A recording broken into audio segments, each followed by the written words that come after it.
അപ്പോൾ ഇന്ന് നമ്മൾ ഉണ്ടാക്കുമ്പോൾ നല്ല പയറും കായയും ഉപ്പേരിയാണ്. അപ്പോൾ ആദ്യം തന്നെ പയറും കായയും നന്നായിട്ട് കഴുകിയെടുക്കുക. നന്നായിട്ട് 2-3 വട്ടം നമ്മൾ കഴുകണം കേട്ടോ. കാരണം ഇത് അത്രയും ഇങ്ങനെ പറമ്പിലൊക്കെ ഉണ്ടാവുന്നതായതുകൊണ്ട് നമ്മൾ നന്നായിട്ട് കഴുകിയെടുക്കണം. അങ്ങനെ അത് കഴുകിയെടുത്ത് കഴിഞ്ഞിട്ട് അടുപ്പത്ത് ഒരു ചട്ടി ചൂടാക്കിയിട്ട് അതിൽ വെള്ളം ഒഴിച്ച് വേവിക്കാൻ വെക്കണം. കുറച്ച് നേരം അത് വേവണം. ഒരു 15-20 മിനിറ്റോളം നന്നായിട്ട് വെന്ത് വരണം. അല്ലാതെ വേവുമ്പോൾ അത് ടേസ്റ്റ് ഉണ്ടാവില്ല.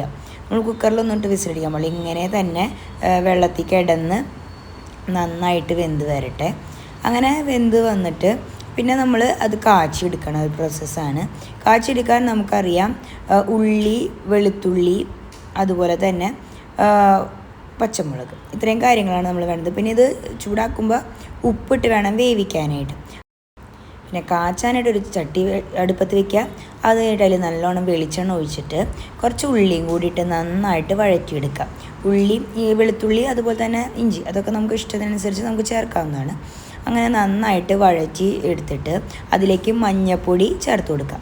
മഞ്ഞൾപ്പൊടി ചേർത്ത് നന്നായി ഇളക്കിയതിന് ശേഷം അതിലേക്ക് കറിവേപ്പിലയും കൂടി ഇട്ട് കൊടുക്കാം.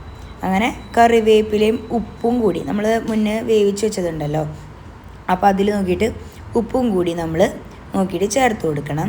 അങ്ങനെ നന്നായിട്ട് വഴറ്റി കൊടുത്ത് അതിലേക്ക് മുളക് പൊടിയും കൂടി ചേർത്ത് കഴിഞ്ഞാൽ ഓൾമോസ്റ്റ് നമ്മുടെ ഒരു കറി റെഡി ആയിട്ടുണ്ട്. അത് വഴന്ന് വരണ വരെ നമുക്ക് ഇളക്കി കൊടുക്കാം. മുളക് പൊടിയിട്ട് നന്നായിട്ട് വഴറ്റുക. അത് വഴന്ന് വരുമ്പോൾ നമ്മൾ വേവിച്ച് വെച്ചിരിക്കുന്ന പയറും കായയും അതിലോട്ട് ചേർത്ത് കൊടുക്കാം.